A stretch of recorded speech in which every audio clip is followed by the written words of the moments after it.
Alright everybody, welcome back to another video. This is, again, not Project Phases. This is another game called Parallel Portals. This is a game I made for another game jam, specifically the Mini Jame Gam number 10. I had about a little bit over 48 hours to make a game according to a theme, and this is what I came up with. It was just me this time. Last time I did it, it was about a year ago. It was my first ever game jam. It was the Game Maker's Toolkit Game Jam, and I learned a lot from that, and I was able to apply a lot that I learned here, because this turned out a lot better than Bindin', the last game, did, in my opinion. So yeah, today we're just going to be going over the game. I'll be playing it, mentioning a few things, 100%ing it, getting all the stuff, and just to show it off. A few things to note: if you go into the description, you'll find two things. First is the itch.io page for the game. You can download it there. This time you can also play it straight in the browser. So if you want to check out this game and don't want to download anything, it's right in the browser. You can just play it. Check it out if you want before you watch the video. That'd be sweet. The second link there will be the devlog on my website for this game. A lot of detail there about the development. Pretty interesting stuff. So yeah, we'll play through the game. And then we'll have some stuff at the end. So that will be the plan for today's video. So I hope you enjoy. And we'll go ahead and get started by clicking start here. And once we do, the game will really just throw you in without too much warning. So we have this guy. We have this like grass area. Got this music pumping. It's a lot of stuff. So this game is a platformer. I'll go into the themes and the gimmicks and such when we get to them. But for now, it's just a platformer. So you move around with the A and D keys, WSD, and you can jump with space. You can also attack. So in this case, we have the sword, and if you left click with your mouse, you can do this swiping attack. And it goes wherever your crosshair is, more than where you're facing. I found out it's more intuitive, just because you already had the crosshair. Ideally, I would have an option for it, but you know, game jam. So if we go left here, we'll see this red token thing here. It's actually a fragment. That's what I call it. And these are like your basic coin. You get a bunch of them. Every 15 of those you get an extra heart though. So they help you stay in the game. So we can't jump this way quite yet. So we can't make this jump. So I think we can't go that way yet. So we'll go ahead and go right. And we have some more coins and stuff. More fragments. They're fragments. An arrow. So I guess someone's shooting that arrow. And this is enemy guy. He's shooting an arrow. He's trying to get rid of us. So we'll go ahead and get rid of him. Just hit him up. And there we go. So then we have these yellow tokens. These are sort of like your collectibles. There's 10 of them in the game total. And they don't do anything. They're just there to be an extra collectible you can get. They're in technically hard to reach areas. Some of them are easier than others. Like this one. This one's just here in the open because it's the first one. But they're kind of, you gotta go out of your way to get some of them. So getting all 10 of them is actually a bit tricky if you don't know where they are or how to get to them. And I'll go over how to do that. We'll just grab it for now. So there's 1 of 10 tokens. We'll just keep going right. Keep note of what's up here. We see another guy. We see this crystal gem looking thing, but we can't quite get to it. So I guess we'll just keep moving on. An enemy here, we'll get rid of him. There's another token, but we can't get up there yet. So I guess we'll just go over here because there's this clear path to get to that door. And let's see if we can get up there. Yes, we can. We'll press E on this door here, and it'll take us to another area. So we'll go left first. There's 2 ways to go. We have some archers. Then we have some tokens. There's the second token and some fragments. We'll get rid of these guys. And then we'll jump up. Very good. All right, so let's keep on going. We gotta go over this bottomless pit. Let's not die here. And we have this thing. Kind of looks like a phone, maybe, kind of, sort of. Let's see what's up. Hello, can you hear me? I guess it's the phone. Oh, thank goodness. I've been trying to reach you for hours. You may have noticed, but the experiment has gone wrong. Reality itself is crumbling. Luckily, our machines should be able to put everything back in its place. But we lost the core crystals. As far as I can tell, the 8 core crystals should be close by. All you need to do is find them. But hurry, the longer we wait, the worse the situation gets. I'll be in touch. Now go! Alright, so to explain what he's talking about, the theme for this game is reality is breaking. Of course, that can be interpreted however way you want. A lot of people have different interpretations. Mine was reality's breaking, and it opened this you're in this parallel universe, and now you gotta kind of fix it by finding all these core crystals and putting it back together. And that thing we just found is a phone. And the reason it's a phone is because there was another quirk to this, which was there was a special object that you had to use in your game. You had to incorporate in your game somehow. In this case, it was a phone. You had to incorporate a phone. So we have a phone to communicate with that guy, and it also has one other purpose, which we'll get to in a second. So we'll just keep on moving forward. And then we have this sort of gateway looking thing. Let's see. That gateway in front of you is a portal to a parallel universe. These have popped up all over the place ever since reality broke. If you go through, you'll end up in a unique parallel universe. They may have different physics, obstacles, or species. You'll have to go through these portals if you want to find the crystals. Luckily, your phone has the ability to create portals into other universes you visited. Just select the universe with the 1 through 3 keys and right-click with your mouse. You have to find more phone parts in order to, in other universes to maximize your abilities. Time is of the essence. Hop in the portal and save reality. So he said a lot of things there. He mentioned the phone, and we'll get to that in a second, but this is a portal to a parallel universe. So just a note real quick, we actually can't, we're stuck here. We can't, we can't jump out. It's too high. Like many of the other things we've gotten, it's too high. So we're gonna go to this parallel universe and we'll see what happens. And the whole world has switched. Now we're in this desert area and we're this wizard guy, and this is a parallel universe. So the layout is the exact same, but like he said, there are different species and different physics in this place. So this desert sort of area is a lot floatier and a lot lighter than the grass area. So if we jump, we're very floaty jumps. Very floaty. We have a higher jump, a floatier jump, and we can just go through all these gaps we weren't able to before. The second thing he mentioned was your phone's ability to create portals into parallel universes. So if you see down here, we have this guy down here. It's the original guy, the Grasslands guy. And what we can do is press 1. It's already selected because it's the only one we have. But then we can right-click anywhere with our mouse, and it creates this. It's a portal to a parallel universe. Specifically the universe, the grass universe. So whenever we're in this portal, we take the properties of that universe. So remember, the grass universe was more typical. We were this guy, and we fight. And now in the desert universe, we're the wizard guy. So we can use this to create pockets of different properties within the game. And that also has a lot of interesting effects, which we'll get to in a bit. So that's kind of what the main gimmick is with the game, is going through parallel universes and creating these portals to other universes to take advantage of their properties. So we'll jump around, and then we'll get out here. And let's take a look at this guy. This is the enemy for the desert universe. All enemies change, so we can switch this guy back to the archer or back to the desert guy. And he'll just chase you around. He'll be able to go through walls. He's very ruthless to make sure he gets you. So the wizard also has this ranged attack that we can use. Much more useful, honestly, than the sword thing. It's a bit slow, though. So it's definitely has its trade-offs. So there's this crystal thing. I think that's one of the core crystals. We couldn't make this jump before, but now we can. So we're going to grab this. And now he's talking to us again. That's one of the core crystals. Good job. There are just 7 more to go. Also, I've done some more research on your phone's abilities. If you combine the physics of multiple universes while you move, you may be able to bend physics to your will. I'm talking super jumps here. May as well have some fun with the broken reality while you still can. Now go get those other crystals. So he talked about being able to bend physics because of our portals here. And what he means by that is kind of as a consequence of the physics breaking, you can kind of do some crazy stuff. So what he mentioned were super jumps. So if you jump between one universe and another, you can kind of get higher jump time than you would able to normally. So I can get these super jumps, these much higher jumps than if I go from the Grasslands to the Wizard universe back to back. It's a bit tricky sometimes to time. It's definitely more of a skill than just a thing, and it has to be from certain universes to another. So if we go from, let's say, the Wizard to the Grassland one, we just get a fast fall because that's the universe, the physics of that universe. But if we go from the Grasslands to the Wizard, we get the pretty good distance jump because we're going from kind of a, not a lighter jump, but you know, more I guess weight to the jump to a much lighter weight. So it goes from the heavy startup to a floatiness, which allows you to get much higher jumps just like that. It's a pretty cool mechanic, and it's not super needed to beat the game.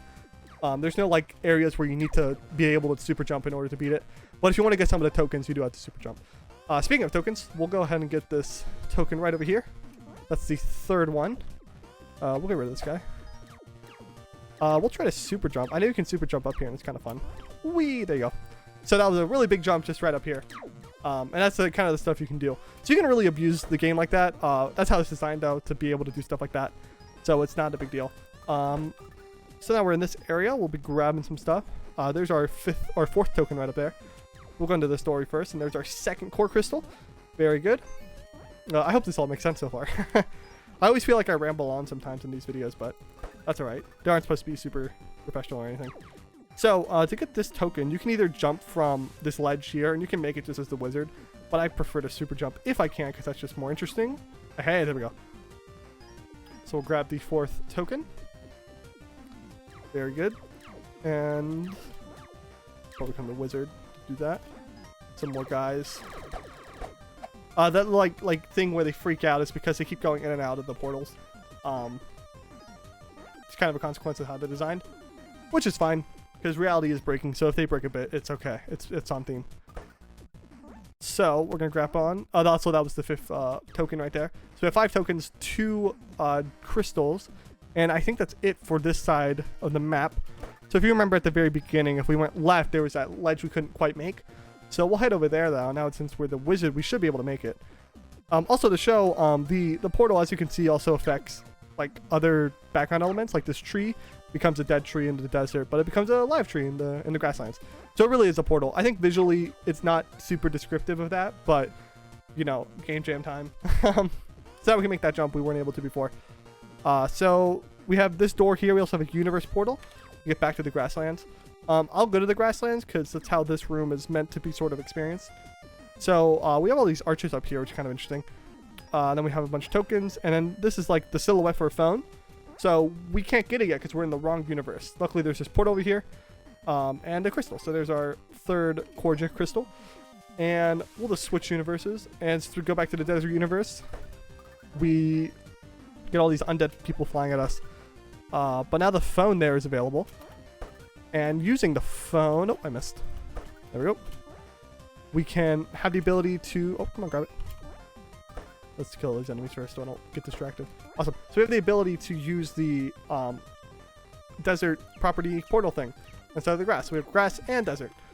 Since we're already in the desert on desert doesn't do anything. But if we're in the grass universe and create a desert, we can then become the desert guy in the grass universe. Really cool. We'll switch back to desert, I guess. It doesn't really matter for this next part. There's our 6th token right up there. We can't quite make it with our normal jump. So we know what that means. We'll get a super jump. Oh, whoops. Get a super jump. There we go.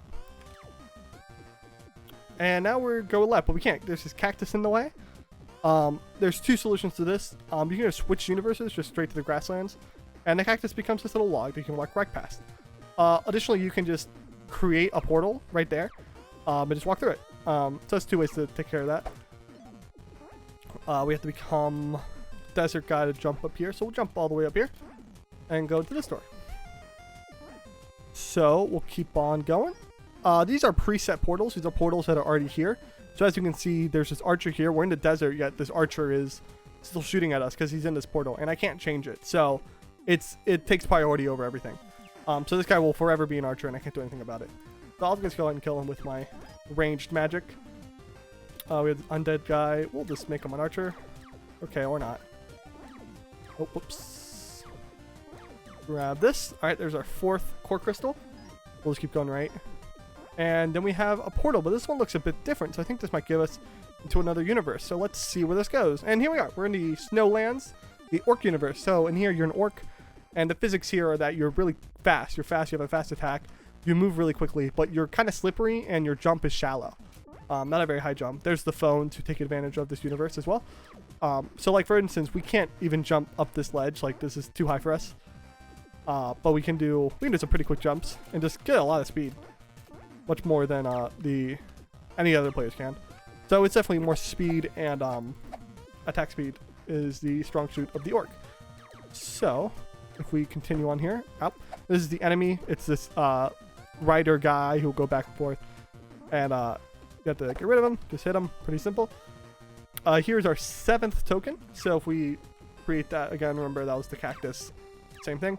It's a snowman in the snow universe. We can grab our 7th token. Up here, we actually technically do need a super jump to get up here. I find that the super jump for the orc is more horizontal, and for the wizard, it's more vertical. So if we become, the easiest way I find to do this is to go to grass universe, and then put the portal for the wizard to get the super jump. If I can do it. Come on. There we go. You kind of get a running start. Alright, so now we're here. More preset portals, so we're forced to be the orc here, which is interesting because he's kind of slippery. So getting these platforms can be a bit tricky. It's easier if you go slow, but I don't want to.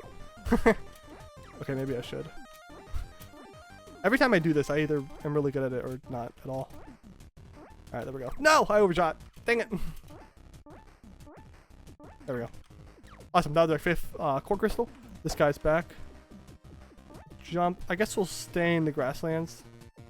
That guy doesn't bother us for now, so we'll just keep on going. We'll become the wizard to make that jump. And now we're back here. So if we go left here, we have 7 tokens and 5 crystals so far. We have the 8th token right here. We'll just do a super jump to get to it. Let's make sure it's in the range. There we go. And we have 3 doors. I guess we'll do this first one first. We have the ability to choose which universe we want to be in right now. I'll stick with grassland since Orc is kind of... he's fast, but he can be a bit tricky to maneuver, and the desert one's really slow. So we'll stick with the grasslands guy right now. And these arrows are quite the onslaught. There's 2 archers right here. Get rid of that guy. So there's our 9th token. This is probably one of the more difficult ones to get. Because he's kind of in a strange spot. Because you can't really, you can do a super jump, but you become the different character pretty quickly there. So you need good portal placement and good jumping time to get it. So what I generally do is something like that. And then what you can sort of, oh shoot, I messed it up. Oh, let's go over there. Dang it.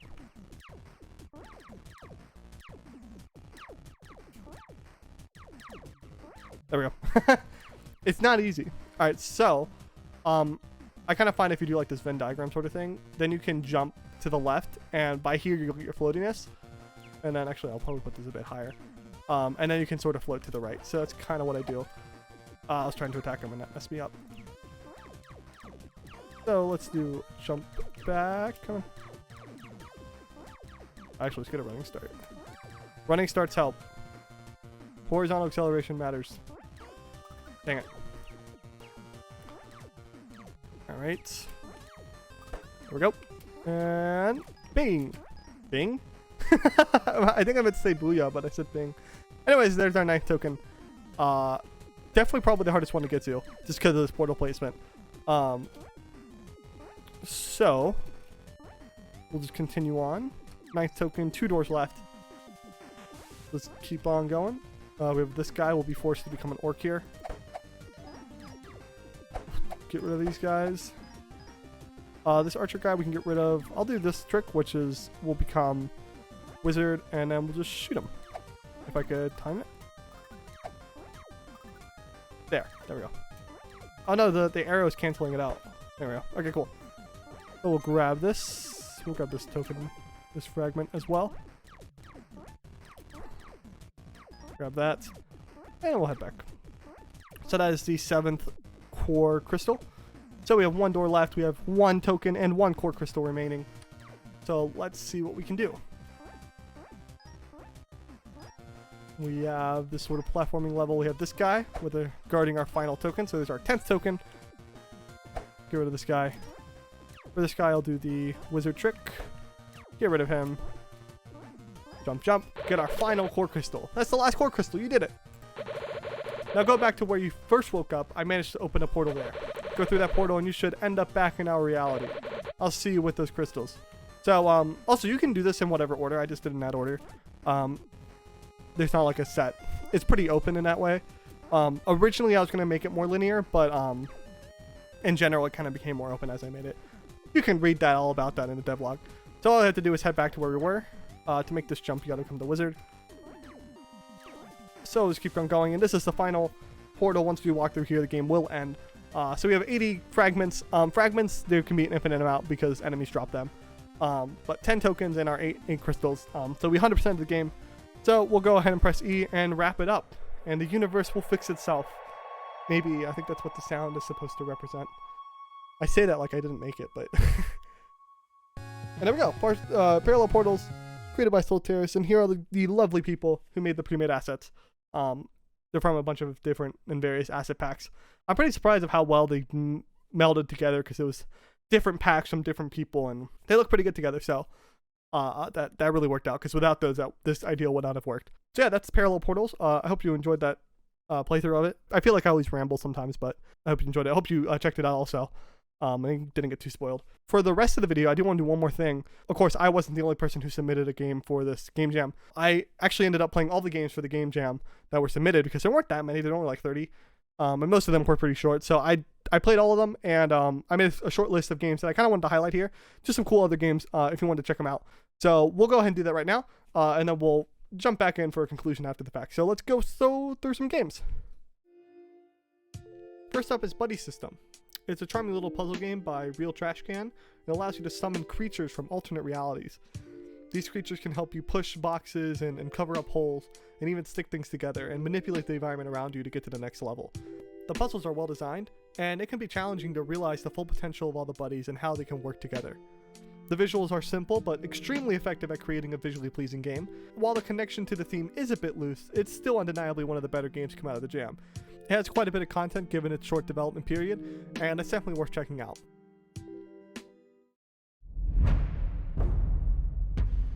Push the Button by Kunik is a short and trippy first-person adventure heavily inspired by games such as the Stanley Parable or Superliminal. You only have one objective: to push the button. You'll end up bending reality in some wild and strange ways to get that button pressed. The amount of detail and polish in this one is particularly impressive, and it's definitely worth a look. The Final Breath of a Dying World stands out from the rest for its distinct PS1-inspired art style. The game is a first-person puzzler where you're presented with a phone and you must find the correct number to call. The atmosphere here is just stellar. You're stuck in what seems to be an endless void, always feeling like you're being watched. The subtle creaking and footsteps just add to the immersion. As you progress through the game, things get stranger and stranger up until the very end. Check it out if you're interested.